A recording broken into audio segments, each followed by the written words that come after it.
reiterating the other concerns signed by 13 neighbors. Sweet. At least people are involved. Yay! 1, 2, 3.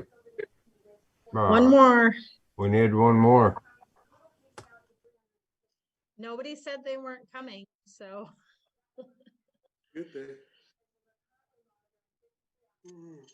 Hey, Yay! We have a quorum. He's here. All right, Jason. Come on, probably, Jason. You're going to be in it this time. sounds good. You're in the hot seat.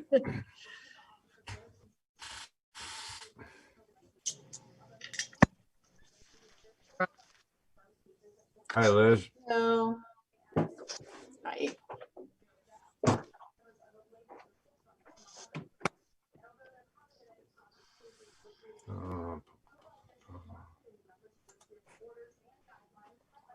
Now, it seemed like there were.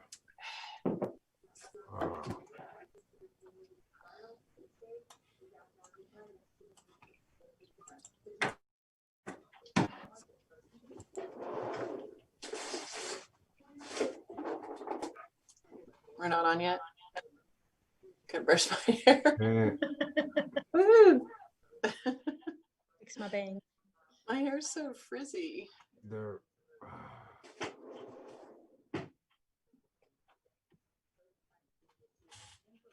Jeff, Ray. Hey guys. Hey.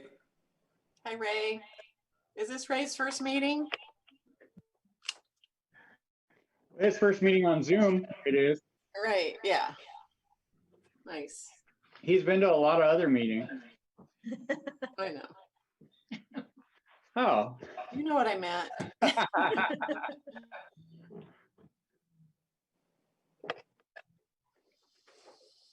Can she see Ray? There you go. Okay. Yeah, if you look up.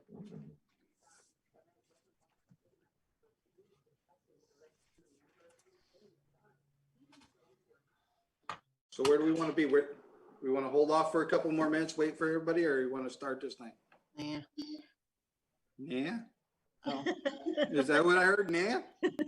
I say Rock and we roll. just do it. I say we Which do it. nah? Who is that? Is that a nah? We don't want to wait for anybody. Nah, I don't want to start it.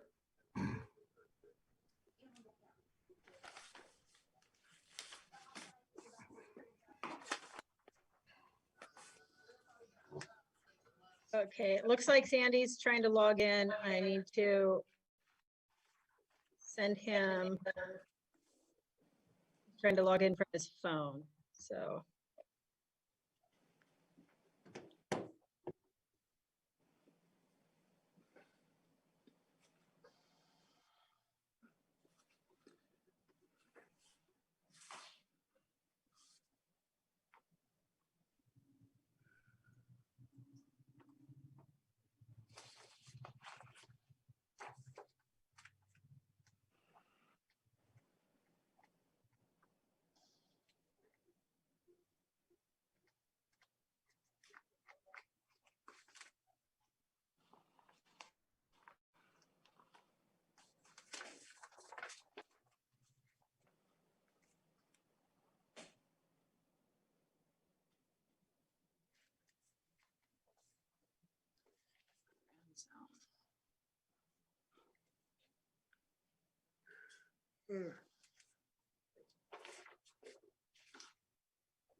Waiting on you, Sandy.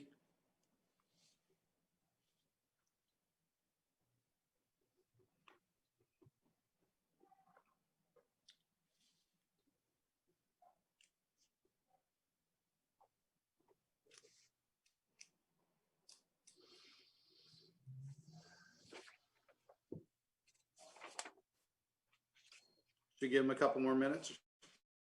yeah, I just sent it out to him. So I think he's trying to log in with his phone. He might be having computer issues again. All good. You know us old people in technology, right?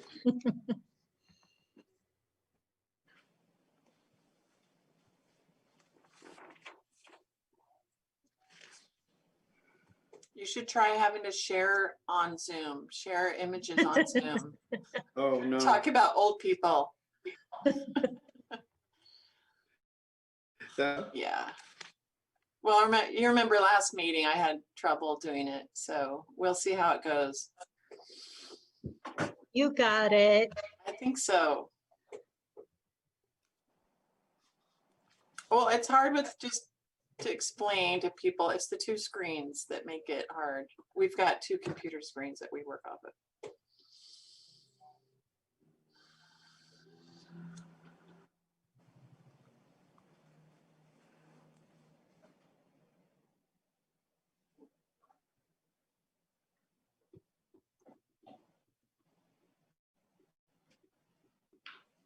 Does everybody have a good weekend? Yes, Very. good. We went fishing Did you? at the Hooked and Slough and got skunked, completely skunked, not even a nibble. Wow. Bad bait or no fish? I don't think there was any fish there. There's no fish. Supposedly, there's supposed to be flounder and sand dabs and maybe the occasional halibut and some bat rays. And my daughter got a crab on her hook, but it jumped before it got up to the docks. I think So we've got we'll take our Sandy. crab now. You Yeah. talking about the hooked and slew out there? Is that what you're talking? Yeah, yeah. So have you ever gone down past the, take the walk and go down past the bench? So if you walk back towards the west, so you get there, if you're standing there, turn left, follow it out, and there's a bench out there and there's a sign. Just past that, there's a spot that we've gone out and done very well on either the incoming or outgoing. Yeah, we got there a little bit before a couple hours before the incoming tide. There's Sandy. But there was some folks were there kayaking and their car had just gotten the windows broken out. So we just stayed at the dock. We were Somebody gonna go broke their kayak. windows out. There you go. Yeah, so Nice. we didn't want to leave our truck in the parking lot. No, I can see that. Okay, Sandy's up. Right. Can we hear you, Sandy? Can you see us?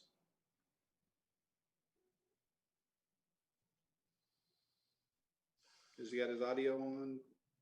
You're on mute, Sandy.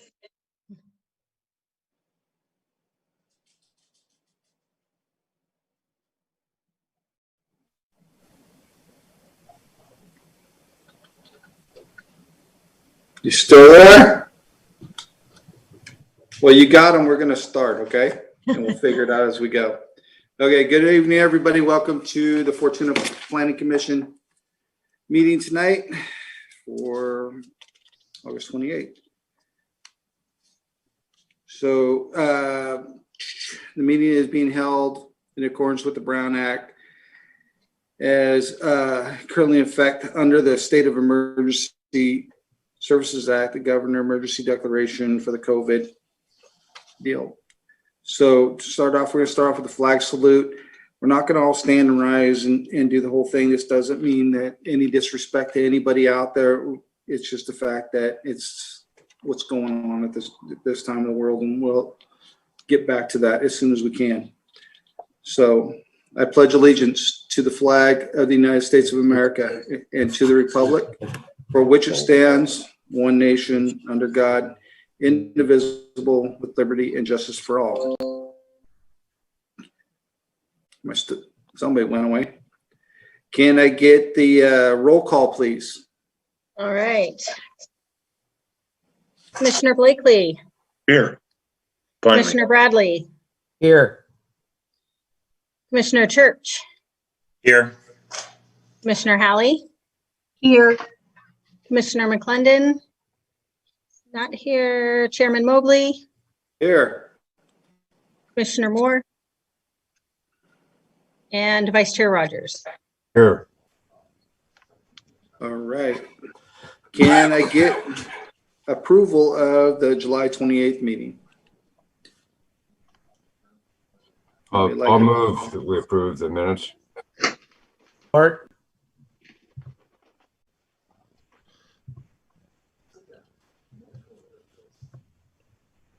Somebody like to second that? I'll second that. Okay, Kathy, can we get a roll call again? All right.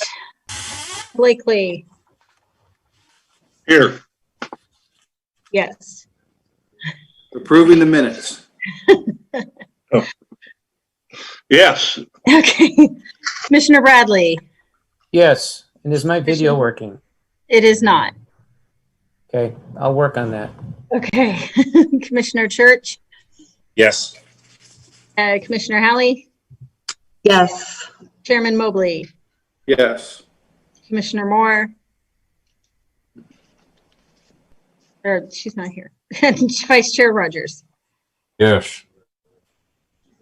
All right. So we're going to open it up for oral comment from the public. So public can be heard on any matter that is not on the agenda tonight.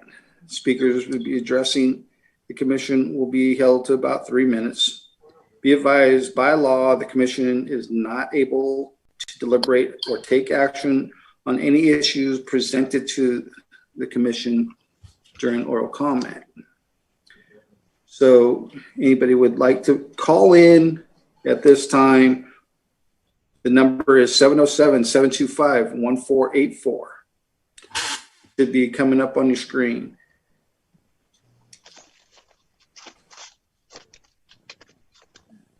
So while we wait, anybody come by and see the new scale at work? It takes up a lot of real estate.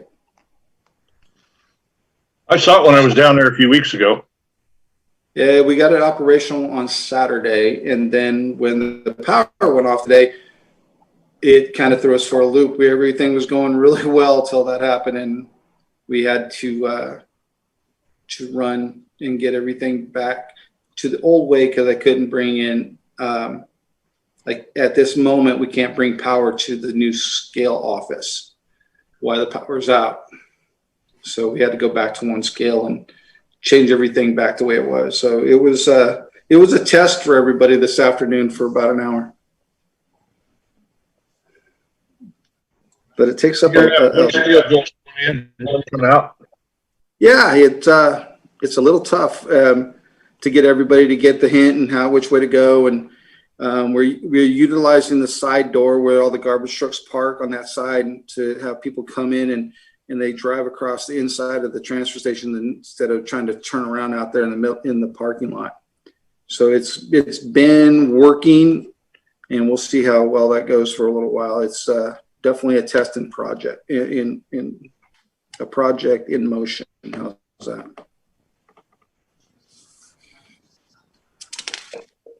Okay, it doesn't look like we have any public comments for this portion. Okay. I'll move that So- I move that we close the public comments. Second. Okay, Kathy, another roll call, please. Okay, Commissioner Blakely, Yes. Commissioner Bradley, Yes. Commissioner Church, Yes. Commissioner Hallie, Yes. Chairman Mobley, Yes. Vice Chair Rogers. Yes. All right, moving on. So tonight we got a public hearing, consider recommendation to the city Fortuna City Council regarding the amendment to the Fortuna zoning map, amending the zoning of parcel 202-061-006 residential family, single family, R1, and make it into a multifamily, adding a T-zone, which is a mobile home park. The applicant is Ray Chisholm. So can we get some background on this, please, from staff? Yes. Let me see if this works.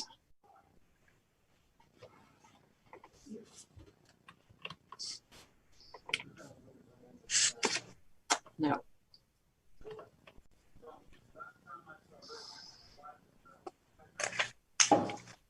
Full screen. Oh.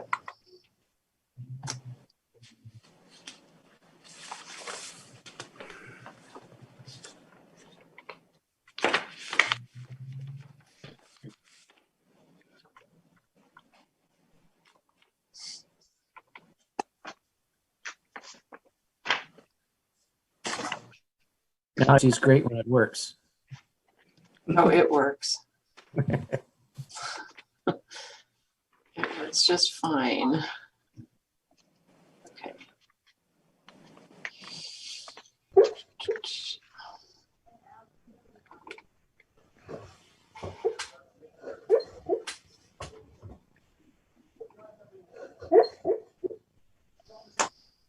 Oh.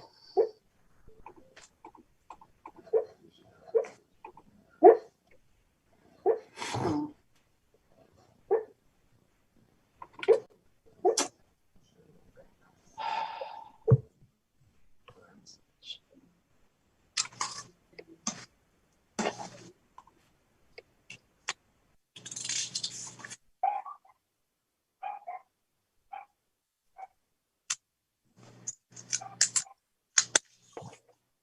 Is that sharing the screen, Katie? Yes. Yeah, we're seeing the overhead, the The full satellite view. view. You're seeing the full view? Yeah, the satellite view of it. Great. Okay. So, yeah, as Chairman Mobley read the agenda item, this is a Planning Commission consideration of recommending to the City Council an amendment of the Fortuna zoning map, which would rezone this parcel that's shown bound in red from its current single-family residential zoning to residential multifamily, and also adding a mobile home combining zone, which is a zoning overlay. So you'd have basically two zones combined there, which would support development of a future mobile home park. The applicant is Ray Chisholm, and he is present here with his agent, Jeff Lakem. And this is located on Ronaville Road. You can see the long frontage here, and then on the east side. And you can also see neighboring residential developments accessed by Loop Road. You've got Hilltop Drive, which is a single-family residential subdivision. And then on the west side of Ronaville Road, you see, I think this is the, not the Lawndale, but basically an extension of Lawndale Sinistrero subdivision. And then further to the south, this is all single family residential zoned, not developed yet, obviously. This is approximately an 8-acre parcel. There is a steep slope on this northwestern side. So the development would really be down here in the lower, more flat area. And so the applicant is interested in developing the site in the future. This is not the actual approval of a mobile home park is not under consideration. It's just the rezone tonight. And he's interested in approximately 28 mobile home units on that site. And let's see, so this is the city zoning map. And you can see that this medium orange color is all single family residential. So it does have that R16 zoning currently. And then what really drives or establishes development is before the zoning map is adopted, the general plan land use designation is really what lays out the uses of the city. The zoning map just fine tunes that development with the zoning map establishes the standards. This general plan map is what establishes the actual land use. So the spread, the layout, the distribution, and the densities. So the medium orange here for the parcel is residential medium. And I've described that in your staff report. Basically allows a variety of types of medium density. You can see that, the other areas of medium density in the city are really like basically, it's typically an apartment type of density. It allows up to 14.9 units per acre. Whereas if you had a single family general plan land use, you're allowed, I think it's up to 6 or 7 units per acre. So it's quite a bit higher. And you can see that RM land use does extend along, a length of Vernonville Road there. The further south, the rest of Vernonville Road is a commercial zone. So it's this stretch between North Loop Road and Redwood Way, actually on both sides, portions of both sides, where it is residential medium density. So that's the background. And this general plan is not being proposed to change. It's just that the zoning. So I did do a little layout for you because it's kind of a subtle or a fine point, the distinction between the general plan and the zoning, but it really drives this whole thing under consideration tonight. So the existing general plan is residential medium density, 14.9 up to 14.9 units per gross acre. And that actually allows, on this site, it allows up to 120 units on those 8 acres. If you subtract the steep slope, the bank that goes up to Hilltop, just roughly for example, if you went with just 4 acres of developable land, you would still get up to 60 units on those 4 acres. So it's pretty dense. The general plan allows, it's a medium density, but, compared to single family, that's a fairly dense development. And then the proposed is, so there's no change being proposed.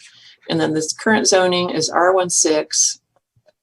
That what the R16 does, it doesn't establish a density, but it has certain development standards. It's a single family development or single family dwelling unit per parcel. So no matter what the parcel size is, the zoning code says you're only allowed one unit on that. Subdivision purposes, that 6,000 square foot lot size, or what this would allow, if we're going to keep the R16 zoning, it would allow condominiums because that's basically an aired subdivision, and you would still have one lot or one dwelling unit per lot. And then you would go either way, whether you did standard lots or smaller lots, you still go through the subdivision process as your discretionary approval by the Planning Commission. And then the proposed zoning is RM, residential multifamily, and that allows multiple units per single parcel. So it's proposed that there's no subdivision. The applicant keeps one parcel, but then the RM allows multiple units on that single parcel. So really you can get the same density whether you subdivide and have individual lots or whether you have all of your units on a single parcel. So it's really what the end result looks like. And in this case, the mobile home park combining zone, again, that's an overlay. That's a standard in our zoning code that may be applied to a parcel that allows mobile home parks. And that process is a conditional use permit. So that would be a future site plan, conditional use application, design review application, and really a set of very detailed standards that's in your handout, and I've got it on the screen, summarized on the screen, so I'll go over that in a minute. It does require, I think there's like 30 standards that would be required on that site. So let's see.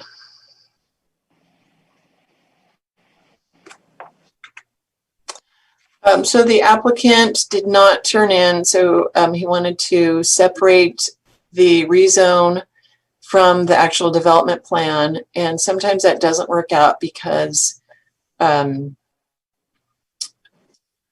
if the change is bigger, so having to change the density, we're keeping the density the same here. If they were going to change that density, say to something higher, that would require environmental review with this change. So right now it's exempt from CEQA because basically the environmental review has already been done when the general plan was created. So the general plan had its own environmental review, an EIR, when that was updated, and it considered development of this parcel at 14.9 units per gross acre. So in that case, this rezone, it's by itself does not have an impact on the environment because it's already, that impact has already been analyzed as far as traffic and just the overall density impact on the city, the population growth that results from this type of a development. So this is a preliminary sketch, really just to give you an idea of what his idea or what his thoughts are about this development. Ronerville Road on the south side, or I'm sorry, on the west side, a single driveway. You can see the individual mobile home spaces, and then a road through the site. And up at the top of the screen is basically the steep bank that goes up to Hilltop. And he did do some utility drawings and typical space, parking space and utilities on. So he did demonstrate that with the utilities and with the layout and with the placement of this site on the land that it is at least feasible. And again, a detailed or engineered site plan and design review, demonstration of compliance with all of the standards, and environmental review for the impact of the development actually on the site itself. Those things would be submitted to the city, to the Planning Commission for review with that conditional use permit. But his desire was to get the rezone approved or considered so that then he could invest into the design of the site. So these are the standards. So the city, in addition to that mobile home park overlay zoning code section, the municipal code does also have detailed development standards specifically for mobile home parks. And that includes a minimum size for the parcel. I think it's 2 acres. So mobile home park not less than 2 acres. Access standards, utility standards, compatibility with the neighborhood and the natural setting. Granted, this is a very general standard in the code, but it at least allows consideration as part of that use permit. Some setback and separation standards between units and from the public or from the road. It requires private outdoor living area, it requires outdoor storage units, it requires landscaping, screening of the perimeter, pedestrian walkways, laundry accommodation, screened storage area, a solid waste plan, and design review. So there will be quite a bit of consideration in in that proposal, in the site plan and the conditional use permit. Let's see, a couple other things. I'm just going to go back to the general plan. So I think a lot of the consideration hinges on, just realizing the implications of the general plan staying the same and allowing the development at this density, and the zoning, which those standards are more flexible. And as long as we stay with the density. And there are sections in the zoning code and the general plan that say, or in the zoning code, that does not allow changes to the density. The zoning cannot change the density. So that is set. Actually, what it would take is a general plan amendment, which is not being considered, and which is kind of a bigger deal than a rezone as far as the process goes. So because the general plan is not being changed, the zoning code is allowed to be changed. The proposed rezone is consistent with the general plan, because we're not increasing the density. We're developing, it's being proposed at that density, just a different layout from what you would have in an R16, but not really that different because the R16 still allows something like a condominium development.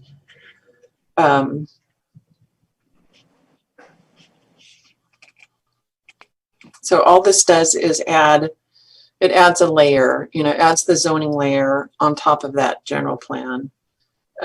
We have oversight by the Planning Commission. So there's discretionary approval and we have detailed standards. So really this is a first step. Again, this does not approve a specific mobile home park. It just creates the opportunity for a mobile home park.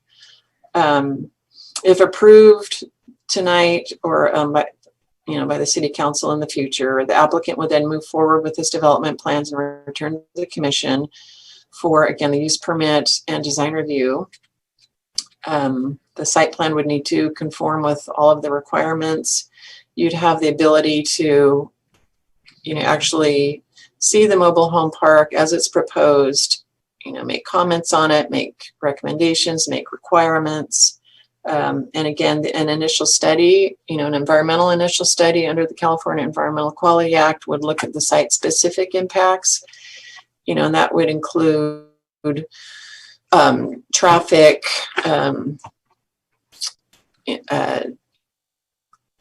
biological, wildlife resources on the site, and on a site parcel that small, typically that would include a biologist to visit the site, make sure there aren't any, rare or endangered species on the site.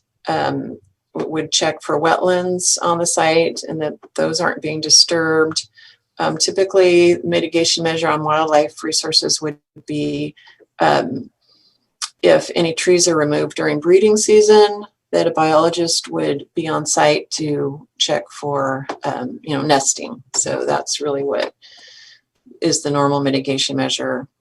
There's ample, there's open space, endless open space to the east of the site, as you saw on the aerial photo. So, that site has been identified for residential development, as has the, the areas along Ronerville Road. So,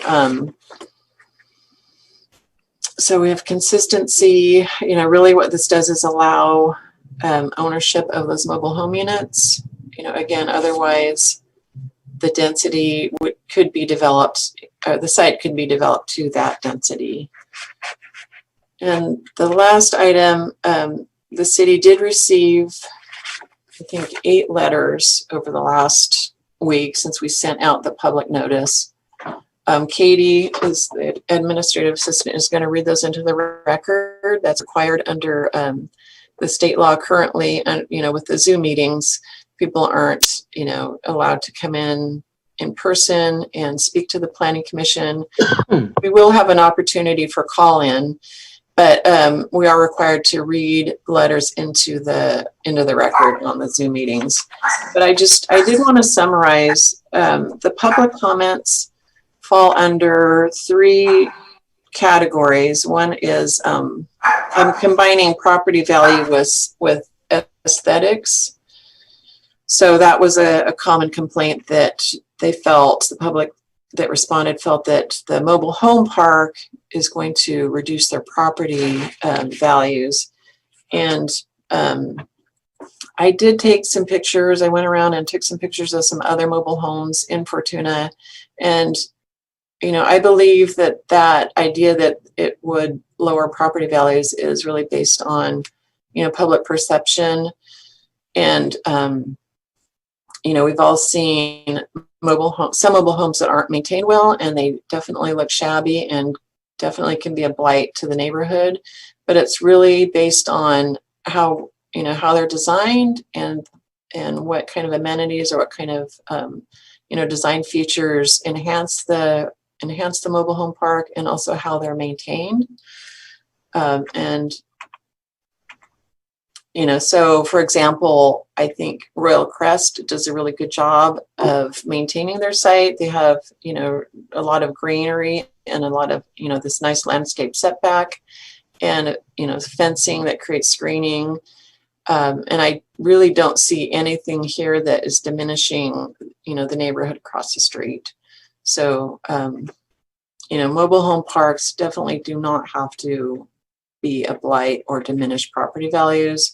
And here's their, the entrance at Royal Crest. Again, it's landscape and it's well maintained, and their streets are kept clear. There's no junk ever allowed to be, piled up, and no, they don't even allow parking on the street. So, it's really well maintained. This is actually the applicant's mobile home park on Newburgh Road. And, again, just like Rail Crest, you have the streets that are clear from parking, and there isn't any junk piled up, and everything is kept clean.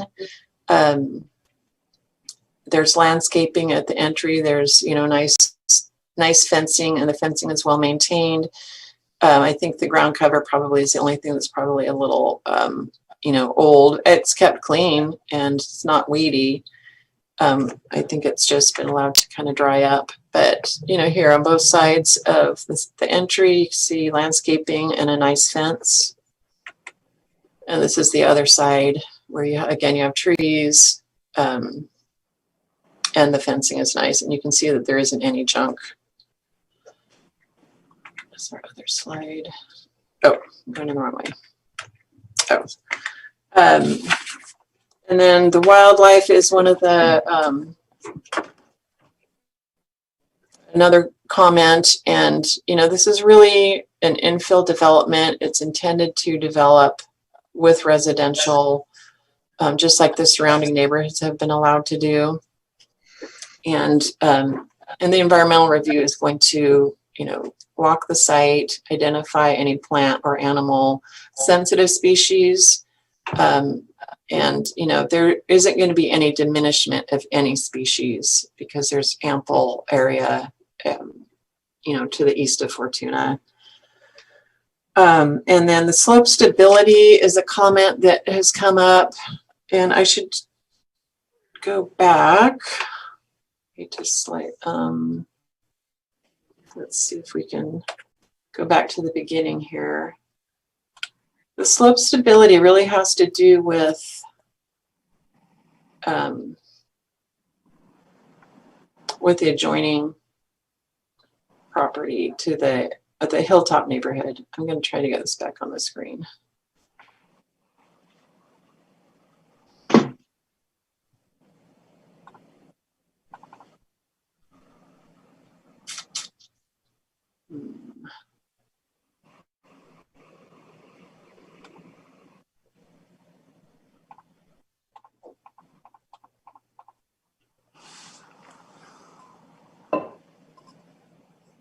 That's not showing the full screen, is it? No, as you see you. Oh, okay. Yay. Okay, let me try it again. Okay. Let's just stick with this. There it is. But you've got the small screen. Yeah. Let's just stick with this one.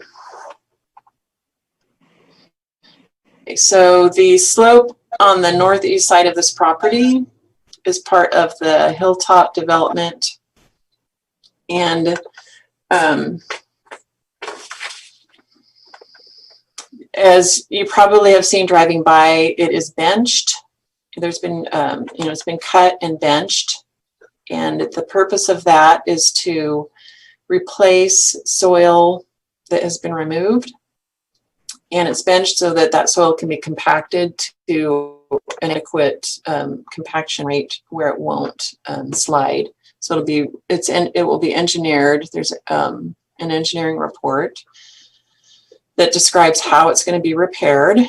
And that is scheduled to be done by that developer, Danco, in the next 2 months, so August and September, or September and October before the rain starts. City manager is working with him to make sure that that gets done this fall. As far as the slide. There's been no slide of the natural native soil. The slide that took place was excess surplus soil that was placed there when the road was constructed and when some of the paths were created. So that surplus soil was pushed over the edge of the hill and left there. It was not compacted. So, that created a kind of an instability in itself. And then it did slide, and it looked like a natural slide, but it was actually just excess soil that was placed there. There's been, I know that they did one year, not last summer, but the summer before, the developer himself, repaired that in his own manner, and it wasn't compacted properly. So it really wasn't considered stable. And so the city required an engineered report, and that didn't get done last year. But it's scheduled to get done by the end of the summer, beginning of fall. And the city also has their own engineer. We have our own engineer who has looked at the report and written up some comments and has found it to be a good plan. And so he's going to be kind of overseeing the work and making sure that it gets done according to that plan. So that's that. With those repairs, the slope will be basically like new, and won't we'll remove that threat of any failure onto the applicant's site. And the other part of that is that when an environmental report is done for this development, they will need to take into consideration any stability or instability, any neighboring instability, which would include that slope. So, as part of that development, they will need to make sure that their, the residents are safe. So that's something that's it's in process, both the repair of the hillside and then demonstration of the safety of that parcel. So with that, I'll turn it back to the Planning Commission and open it up for any questions. Oh, I did want to I think Katie needs to read the letters into the record. So that'll take a few minutes. There are 8 letters.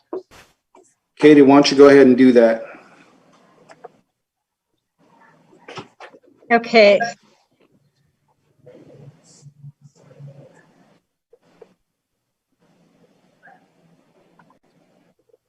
There we go. Okay. So I'm going to read these letters. We've received them between August 19th and today. And then once I'm done reading the previously submitted public comment, then we'll open up the phone lines for phone-in public comment. If you want to phone in and give your public comments, wait a few minutes until you see the numbers on the screen, and then I will be taking calls one at a time, get any. So the first letter I have is from Christopher and Marianne Lawrence, and they state that we are owners of a home at 797 Hilltop Drive, Fortuna, California, 95540. We intend that this will become our permanent home in the near future. It is therefore with great concern that we received your letter about the application for a change of zoning at Ronerville Road, south of Loop Road, APN 202-061-006. We are writing to strongly object to the proposal to change the zoning to multifamily/mobile homes. We maintain that this proposal will significantly and negatively impact upon the value of our home and the other properties on Hilltop Drive. Although the effect on our property prices are our greatest concern, there are other issues we feel that you should take into account. There is hillside slippage at the rear of the properties on Hilltop Drive, and the latest slippage revealed at least 2 springs coming out of the hill. Although our developer Danco will be repairing the hillside, there must remain a degree of uncertainty and danger to any properties at the bottom of the hill, and the potential of subsequent litigation both to us and the city. Apart from these considerations, we would like to draw your attention to the effect on the wildlife that abounds in the area. From our personal and frequent observations, we know that the area is a habitat and local route for deer and bird life, including red-tailed hawks. A stream also runs through the area, which not only is a source of water for the wildlife, but also provides important drainage from the hillside. We therefore request that the zoning change proposal is refused. Should you need to contact us, we can be reached, and I'm not going to read their private phone numbers out loud. Regards, Christopher and Marianne Lawrence. So that is letter number 1. Letter number 2 is from Leroy and Janet Smithson, and they state, we own our home at 781 Hilltop Drive in Fortuna. We recently received a letter notifying us of a planned meeting to change the zoning on the property at the bottom of our property. We are quite concerned about it and object to any change to the zoning of that property. Listed below are our chief concerns. The hillside landslide has been going on for 3 years. The first attempt was a failure and made the problem worse. A second attempt will be made starting in late August. If there are future problems with that work, access to the hillside will be unavailable, which could result in possible legal action. The drainage of any system installed in the upcoming work will probably be directed to the west of the uphill property and directed downhill onto the property below. Existing and future home values on Hilltop Drive will be detrimentally impacted. One or more red-shouldered hawks lives in the area. They may nest in the conifer trees on the property and hunt in the fields just up North Loop Road. Sincerely, Leroy and Jeanette Smithson. Okay, letter number 3 from Bob and Jenny Canavari. Dear Fortuna Planning Commission, last night, August 20th, 2020, we were made aware of the upcoming Planning Commission meeting on August 25th, 2020 by our neighbor Brad Chamberlain. As of today, we have not received notification of this meeting. The agenda item, the rezoning and mobile home park, is of great concern to us. We have adjoining pieces of property on 2 sides of the Chisholm property. As an adjoining property owner, we strongly oppose the zoning change. The proposed change to residential multifamily is surrounded by land zoned single dwellings. Another concern we have is the instability of the hillside. There is an active landslide that originates above and encroaches on the Chisholm property. Please reschedule the meeting for at least 30 days so that we, as well as other property owners, can fully participate. We thank you for your time and consideration of our concerns. Sincerely, Bob and Jenny Canavari. Okay. Next up. This was sent to me by Leroy Smithson on behalf of Ken Rhodes. In simple terms, liability issues should be of paramount concern for the city. Hillside erosion has proven to be an issue for the southerly facing row of homes on Hilltop Drive. Failed attempts to mitigate the hillside slippage remain to be resolved. Archival documents obtained from the city and created during the permitting process clearly state the need to not disturb the slope in question, leaving doubts that some of the now complete development should not have even been allowed. The rezoning under consideration should include the case to rezone, quotation marks, don't touch with any development for safety, end quote.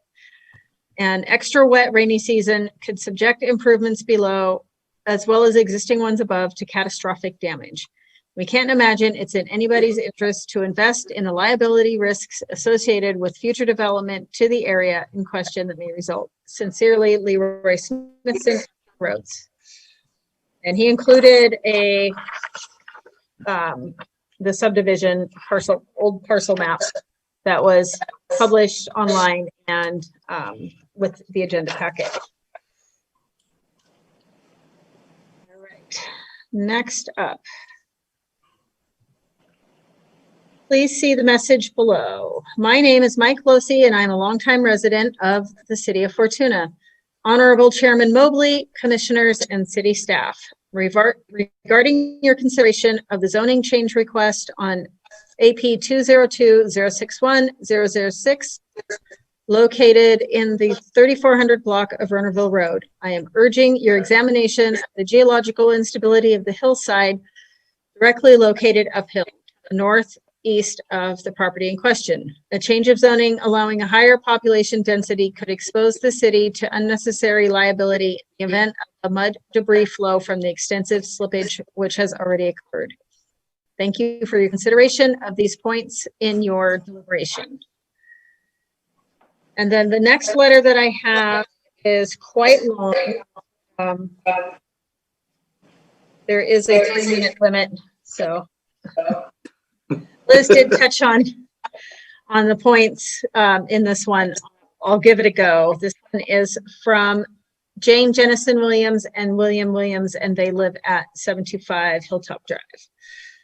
So this one says, as adjoining homeowners, we respectfully request that the Planning Commission deny both 1, the application of Mr. Chisholm for multifamily rezoning, and 2, the application for a mobile home combining zone, a T zone, and use permit for the 8-acre project parcel. The project parcel is surrounded by residential single-family properties. The project property is bounded on the north partly by numerous single-family residences, including our home. Even though our home and some of the other nearby homes are located uphill from the project property, our southern boundary lines abut the northern boundary of the project parcel. The project parcel is bounded on the south across Ronerville Road by several single-family residences. 1, the general plan. Compatibility policy. The area around the project parcel is an existing residential neighborhood. One of the policies set forth in the City of Fortuna general plan is compatibility. The general plan, in its statement of policies, says the city shall ensure that land use and development decisions are not detrimental to the positive character and identity of Fortuna's existing residential neighborhoods. And they cite General Plan Part 2, LU-5.1, Land Use 5.1.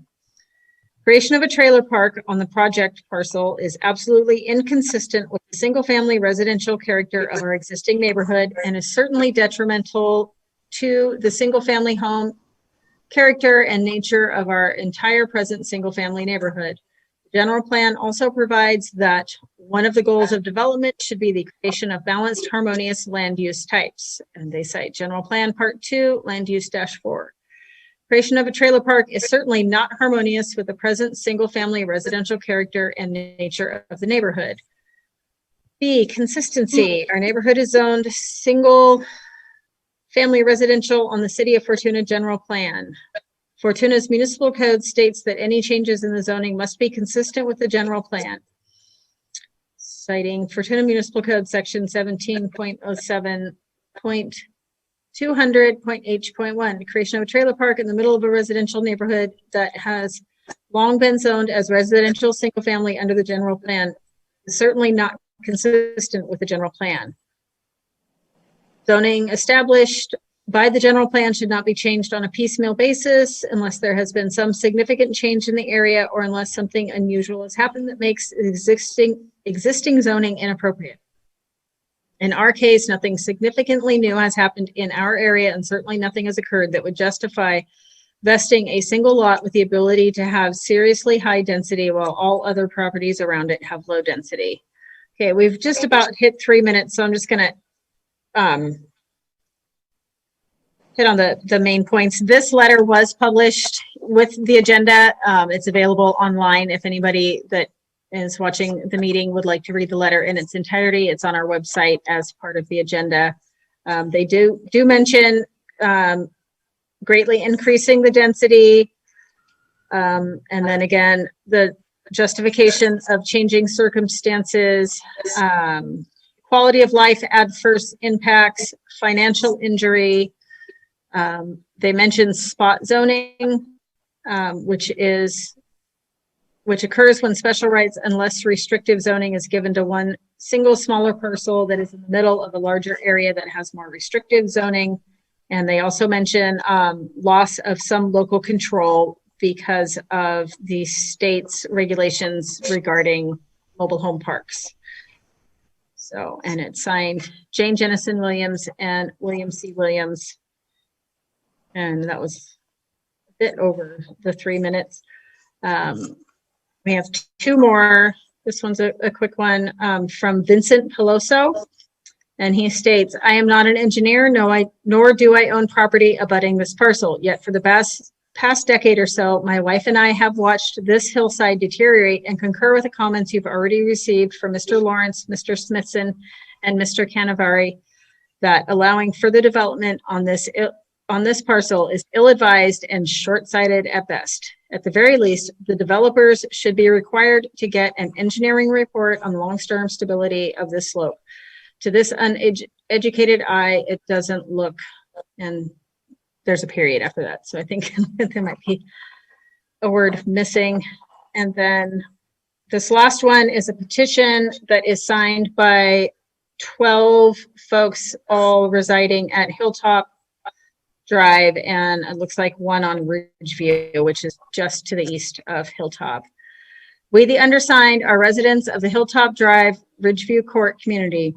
We wish to strongly protest at the proposed zoning change from single-family homes to multifamily mobile homes on Runnerville Road, south of Loop Road, APN 202-061-006. Our objections are based on the following: significant and negative effect on the values of all of our homes in the community. The price that we paid for our homes did not include a mobile home multifamily development in the immediate vicinity. Several homes on the west side of Hilltop were sold as view lots with the customary addition to the purchase price. The negative impact on the number two, the negative impact on the wildlife that regularly use the area, including the stream at the bottom of the hill. And I will be including this petition in the minutes along with the rest of the letters.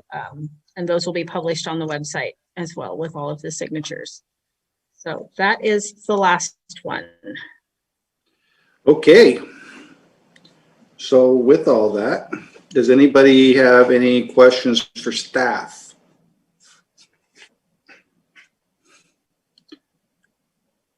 Okay, I do.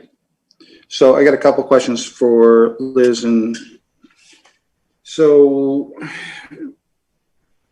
looking at the parcel and knowing what I know about being here forever and as long as I have, so there's a couple of houses, a barn out there on that parcel. Are there any wells, anything like that we got to worry about out there on that parcel? There's water quality and stuff like that's going to happen later on that we're going to start worrying about. I mean, there possibly could be. That would be identified on the site plan, on the detailed, project site plan when that's submitted. That's a standard item that would need to be shown. It's on our checklist of information. And then, it looks like they would be developing on that area. So, where the houses are. So any wells in that case can be maintained, but typically they're abandoned. And then they do need to be abandoned according to the health department standards, which would be filling them, capping them, filling them. Liz, can I provide information? Yeah, please. There are no wells on the property. Okay. There are no wells. No wells. So those are all so the houses are all on city water. That's correct. Wait, and there's city water, city sewer, all that kind of good stuff coming up, and that makes it, a lot easier to deal with in the long run, right? Yep. Okay. Anybody else out there have any questions? Yeah, I do. So I'm inclined to support this project. I think the zoning, and I support Mr. Chisholm's right to utilize this property. I do. There are some objections which the merit may vary. That out of character with the general plan is interesting. I don't know how powerful that is. The stability of the hill, obviously, traffic, but on the other side of that, that's improving the stock. It's an infill development. It's close to town. It's bringing in more affordable housing. which I think it is important. And then a general question, with this R16 at a 6,000 square foot minimum, that would allow you 8 watts per acre, if I'm correct. Right. That's right. And you know, the density on the infill, you know, population is growing. We'd rather develop in the city and the adjacent areas than spreading out further and wider. So I think this is, I think there's probably a solid, you know, a solid thing to do. You know, the engineering, the stability of the hillside, you can't dig the toe out of the hill or it comes down on top of you. Maybe there needs to be restrictions on what can be done in that boundary area between the hill above. You know, anyway, that's my 2 cents worth. Can I weigh in for a second? You know, that slide is not on Mr. Chisholm's property.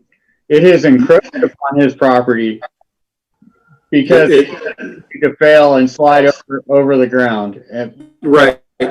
So That's why it's a concern. It's understand. not on his property, but it is a concern for everyone involved, especially later on with when we approve it and it comes back, the city said, yeah, this is all good and we're okay with it. And then it does come down and we have a bunch of people having problems. So that's why it's a concern at this moment.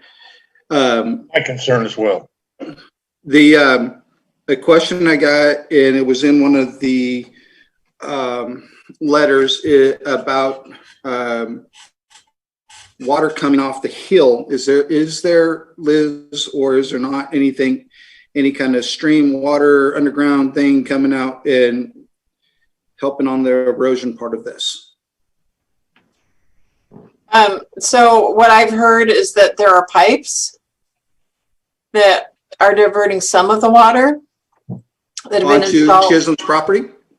No, on the upper, on the Danco property at the top. So that was from the building department describing to me what, you know, some of the activities or the repairs that have taken place. And there's probably some water, like there were in a couple of letters, they talked about a stream, and I assume that's at the toe maybe of the hill.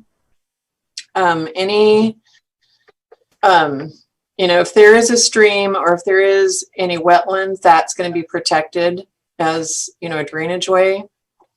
I was just worried about the erosion part. We all know how water and hillsides work together, and they don't usually. Well, I mean, when there's surface up- water, you know, you saw last winter, the surface of the cuts are covered Right. during the winter.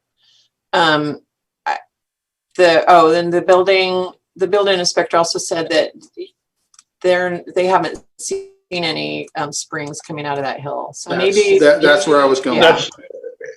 I beg to differ with you. If on the north end of that property where the retaining wall is, that goes up towards Loop Road, there's a spring that comes out of that hill in that retaining wall almost year round. Yeah, absolutely. Absolutely. I'm talking about out of the cuts that have been made, out of the upper part of the hill is where I was focusing, you know, the idea of springs. I haven't seen any springs, and just verbally, I mean, that I haven't been to that site, but I did talk to the city engineer, or actually the city manager, Merritt Perry, today, and I also talked to the building official. And the building official said there aren't any springs, and but then he also said that there's a pipe that's been installed, and that must be at the top. I'm not sure, but that's just what I've been told. But really, you know, it comes down to, you know, Mr. Chisholm's project is going to have to demonstrate safety.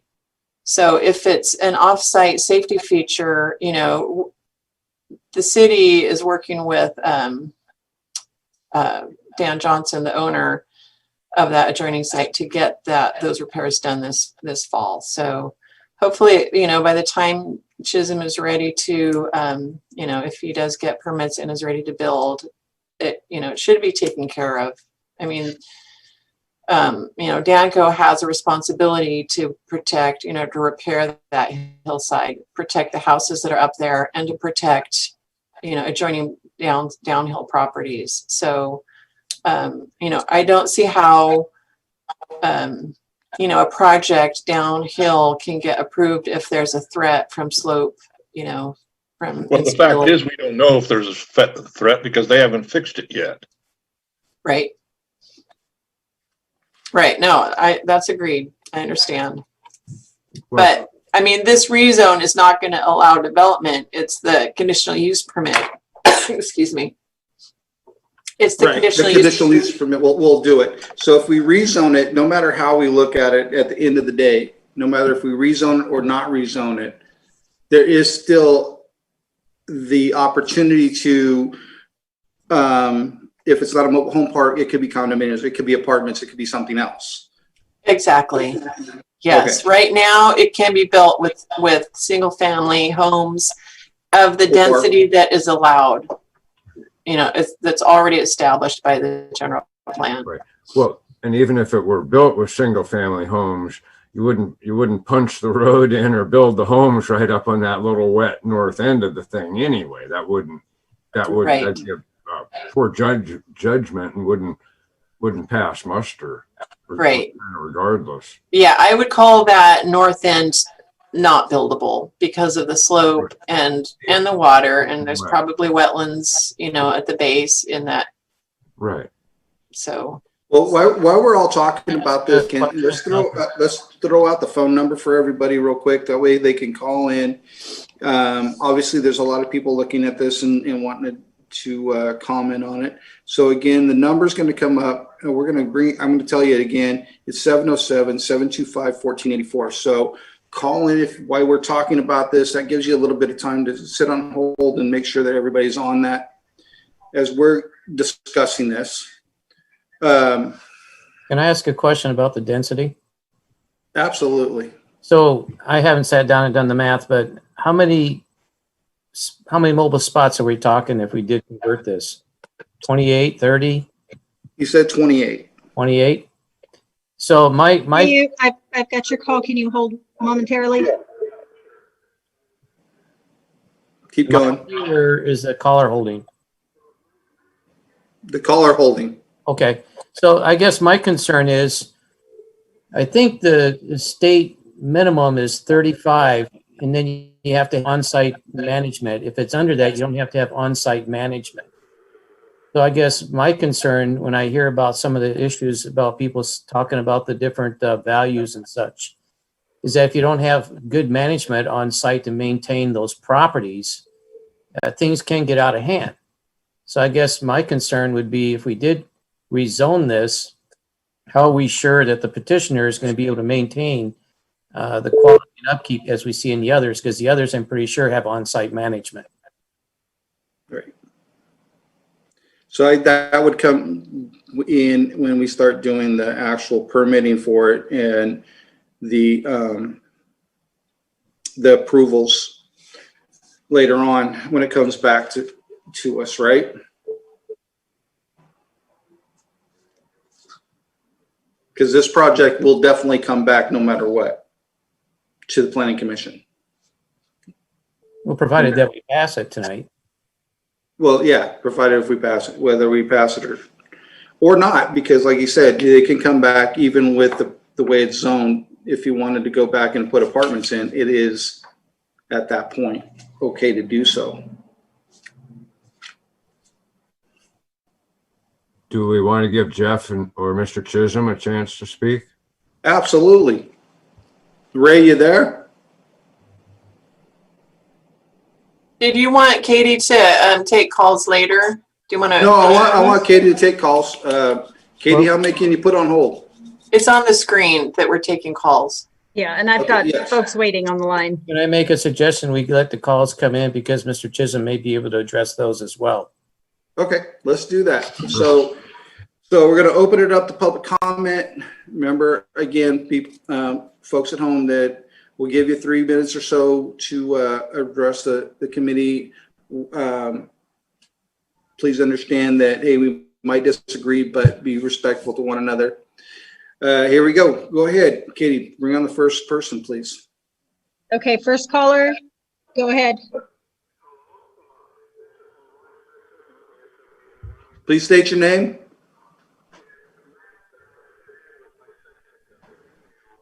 Hello, can you hear us? Can you hear him? I cannot. No,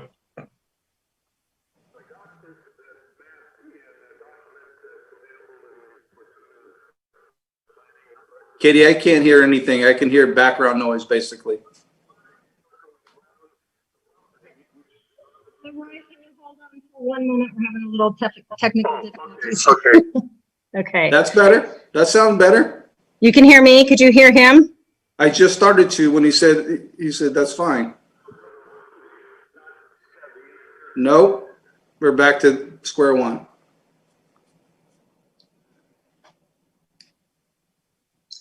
Okay. Can she put her speaker by the phone? See where you're, maybe we can hear the phone better. You seem like when. Okay. Go ahead, Leroy. Let's see if I can hear you better. It starts and then it dies off.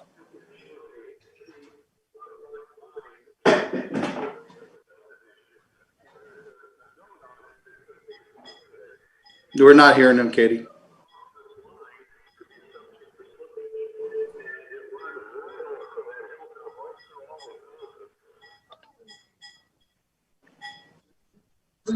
No, can't hear you. we hear you, but we can't hear him.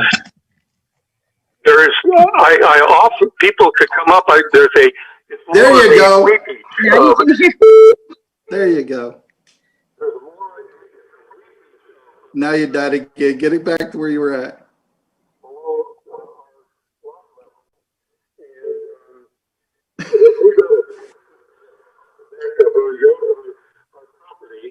And Right.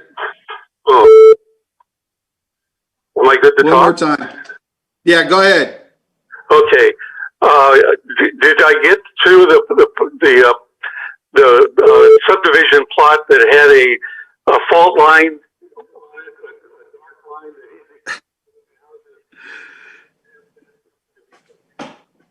It keeps.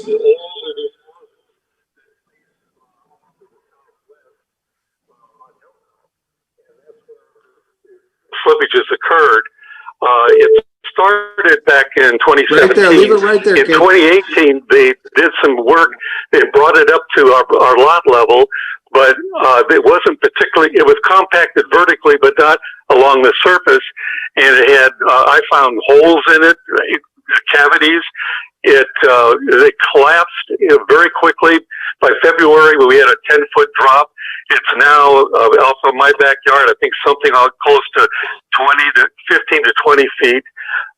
There is a weepage. I wouldn't call it a stream. A weepage of water that comes out at approximately 20 feet down and collects out there. The city approved these houses to be built, but there are problems, and we're quite concerned about it because I hear funny noises. I'm getting a lot of cracking, which I know concrete cracks, and it's reinforced. I get a lot of cracking, and usually louder than what you would think of as settling, and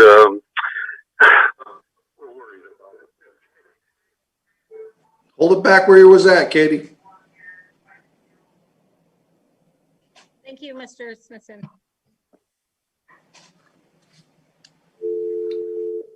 So we got a lot of that, but not a whole lot of that. We have, there we go. Next caller. Okay, so wherever you were holding that for that time period, that was the spot. You can hear him pretty well. All right, we'll do that again. Hi, you're on with the Planning Commission. Please state your name.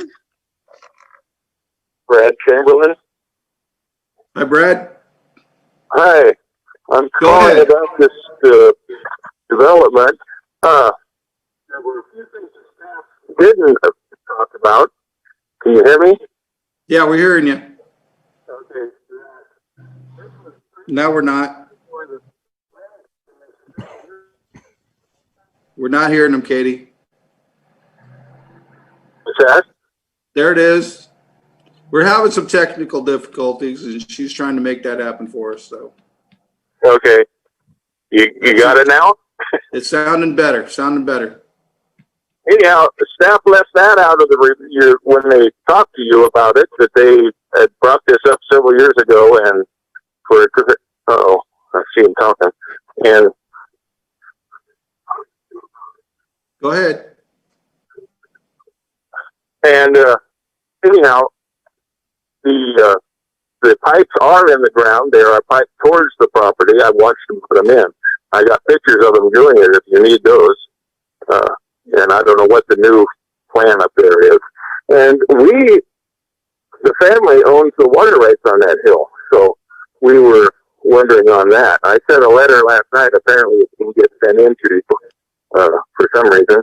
And I just wanted to complain about this. I do not want the zoning changed. I would like to see it stay the same as it is. I said last time, build houses, develop it, single families. I'm not a problem with the development of the land. I don't want a trailer park next to me. I've been here for 60 years, and that's my feeling on it. So, and I did not get a notice of this meeting either. That was one thing that really bothered me. For some reason, it didn't come to my house, and the other house we have, the houses here, we did not receive those letters either. So, anyhow, that's what I have to say about it. Thank you. Okay. Bye. Bye. Thank you. Anyone else? I don't think so.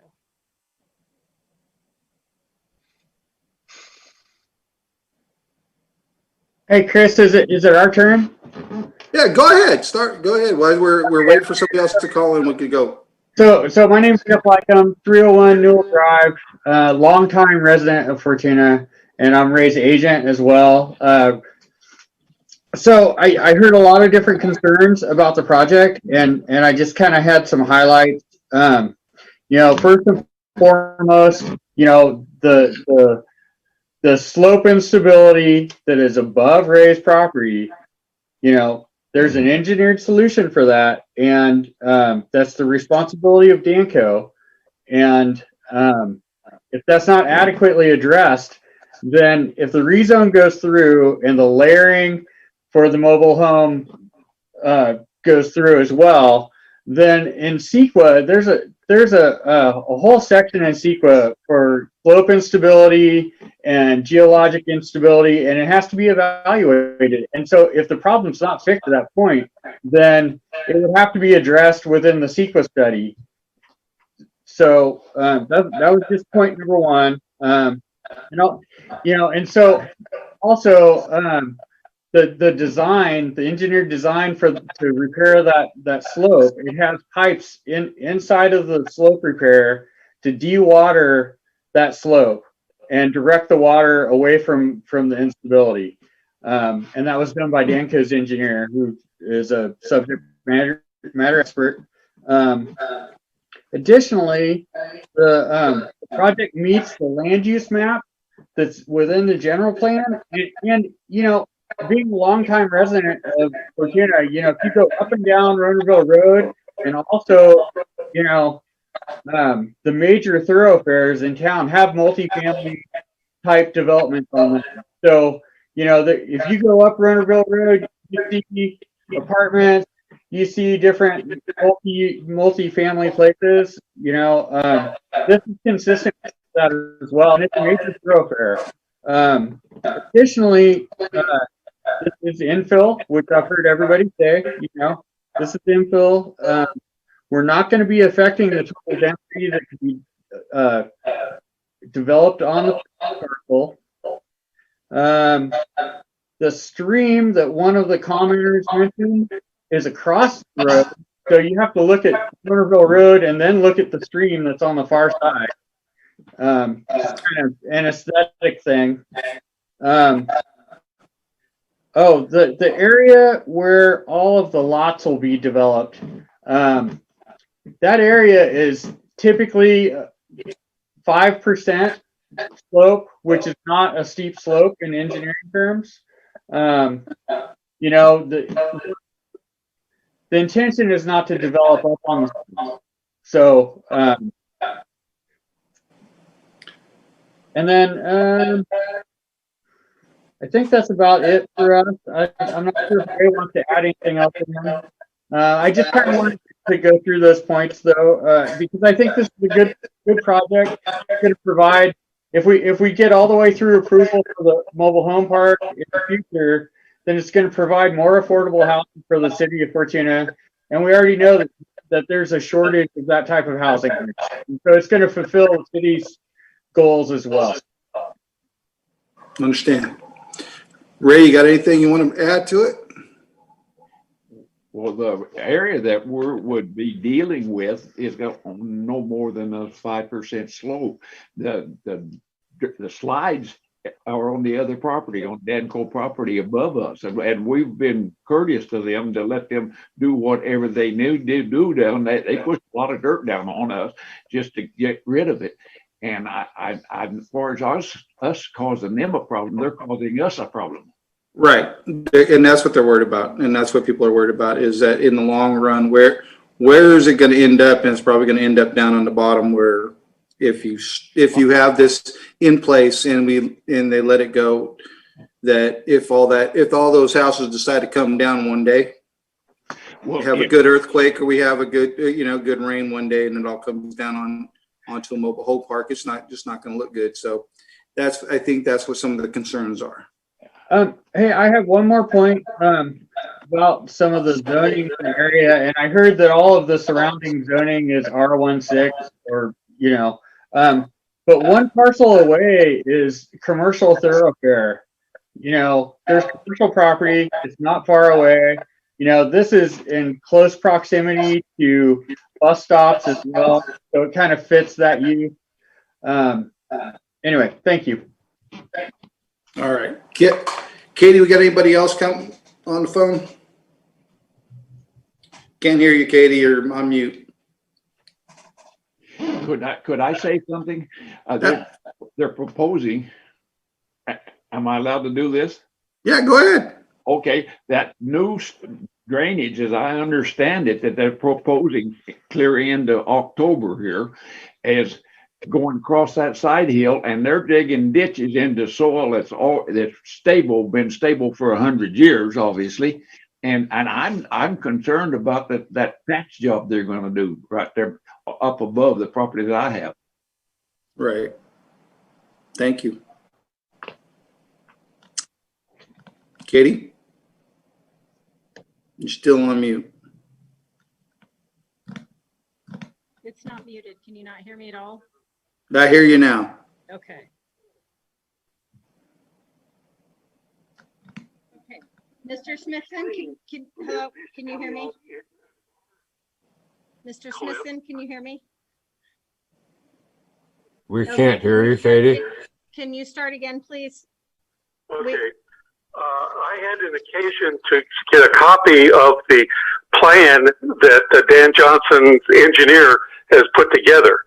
I don't know if this is what Dan Johnson is going to do, but the plan, the final slope from our property, surface of our property, down to Ray Chisholm's area was 22 degrees. The plan showed that it extended onto Ray Chisholm's property. You broke up right there. 22 degrees, it would probably not slip. But what they did when they did it in 2018 was it was 30 to 35 degree slope, not particularly compacted, and it slid very easily. It was gone in a couple of months.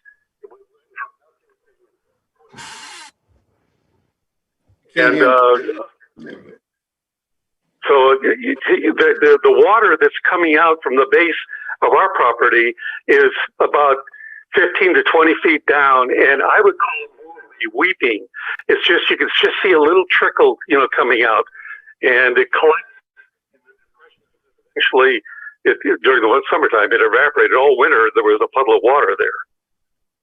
And I'd invite anybody who they want to come up, and I'll be glad to show them the back side of our property and what it looks like. Okay? Thank you. Okay, thank you. Bye-bye.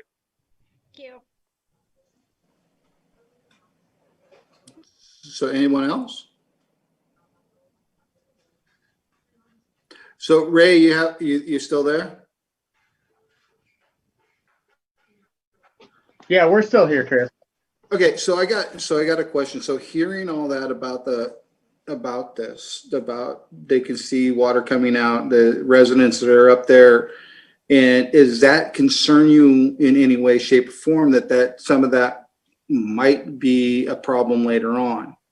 And I think that's where everybody's going with is not today, but again, 5-10 years from now, when we have a good earthquake or we do have that one big storm, that one of those houses coming down on top of your trailer park that you want to put in, or apartments or whatever, it ends up there. The fact that this is there, we all seen it 100 times on the news, where this stuff happens, and that's where I think that's where the concerns are coming, and that's where my concern's coming from, is what happens 10 years from now after we say, hey, no, it's a good project, let's do it, and what happens then? And does it concern you at all in your? Well, so as an engineer, okay, and slope stability is not my expertise. I'll just throw that out there. But I have reviewed the design, and what they're proposing seems like a competent solution. They're dewatering the slopes, digging it out, recompacting it. It seems like they're benching it before they put it in. It seems like the right solution. If it is or not, I mean, with engineering, you go with somebody who has a level of expertise that's worthwhile. And I get you. Yeah. One of our concerns was dewatering that slope as well, because we didn't want to concentrate the drainage that's coming off that slope into one location and then develop further wetlands on Ray's property. Exactly. So we've been talking to them, and I think the design is competent. My concern would be more generating those wetlands from them. I mean, because that can affect his developability of his project, whether this goes through or not. Exactly. But yeah, I mean, I kind of have to go with the subject matter expert as opposed to just talking off the cuff. I mean, I think there's enough money at stake, and there's certainly a lot of people's houses are at risk. So Exactly. I think Dan went and got a good engineer who knows what he's doing, and this is within his level of expertise to fix the slope. Okay. Anybody have any more questions going on? Katie, do we have any more phone calls? We do not. I think we can close the public comment section. Okay. Motion to close public comment. I'll make the motion to close public comment. Need a I'll second second. that. Thank you. Do a roll call vote. Commissioner Blakely, I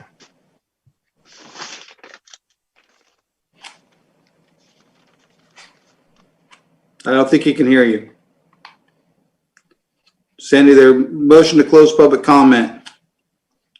Aye. Okay, Or do you want? I gotta try to get back.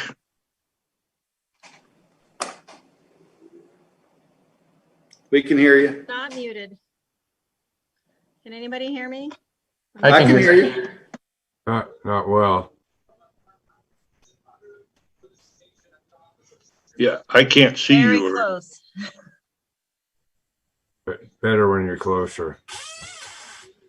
Nobody can hear me. I'll mute. I can hear you, I can Katie. hear you. Now you can hear me. Yep, that's better. Question, call the roll. About as close to the laptop as I can get. No, you're good. We can hear you. Okay. So we got Commissioner Blakely, Commissioner Bradley, Yes. Commissioner Church, Yes. Commissioner Hallie, Yes. Chairman Mobley, Yes. and Vice Chair Rogers. Yes. Thank you. Okay, so I'm gonna bring it back to you guys on this.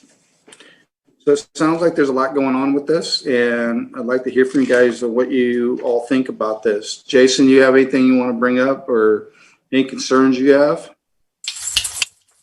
No. Yep.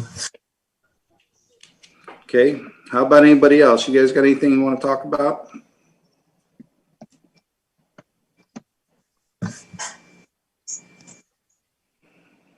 I'm not hearing nobody. Okay, so if we're not talking about it, then we're looking for a motion. Anybody willing to make a motion on this? Were you looking for a motion to vote, take a vote, or? Yeah, since we're not talking about it, we've gone through all the process. So either make a motion to go ahead, or we make a motion to not go ahead. So this is where we're at right now. Unless you guys have anything else you want to bring up, want to talk about. I'll make the recommendation to the Fortuna City Council regarding the amendment of the Fortuna zoning map, amending the zoning of APN 202-061-006 from residential single-family R1 through 6 to residential multifamily RM, and to add a mobile home T combining zone to support the development of a future mobile home park. I'll second.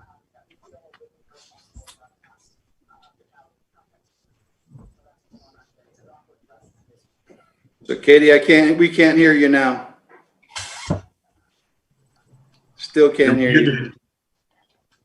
Chris, did you hear me second? I did. I heard you second. Okay. Can you hear me now? Yeah, we There can we go. hear you. There you are. Hey, all right. Commissioner Blakely, No. Commissioner Bradley, Yes. Commissioner Church, Yes. Commissioner Halley, No. Chairman Mobley, It's a hard one. Yes. and Vice Chair Rogers. Yes. Okay. So just for the public's information, this should go to the council. It's tentatively scheduled for Monday, September 21st. And we will send out notices again. We'll make sure that Mr. Canaveri is on there, and we'll just, make sure that everybody gets their notices. So September 21st, 6 p.m., unless otherwise notified, or just check, call the city for confirmation. And understand this is not the final. That's That right. he had this is not okay him to build at all. So there's going to be a whole lot of process go through this. So at this time, that's why we went through this process. So That's right. I mean, the other main point is that the density is not changing. The density is established. It's just kind of changing what, the form that will look like. So, there's a couple of different options, but the number of units will not change. And any discretionary, anything else that he builds there, there's already 2 houses, single family houses. Anything else is going to take a discretionary permit from the planning commission. So, this doesn't authorize any development, and anything else that does come forward, that discretionary review will require environmental review. So, it's going to be more closely analyzed, and nothing's going to get approved that puts anybody in danger. So I know that's where it's going to come out. Okay, so let's moving on to, we have nobody else except staff comments, staff communications.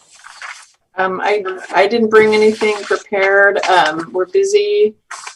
Got a lot of things coming up. We're meeting with the consultants tomorrow for a kickoff meeting for the SB2 planning grant.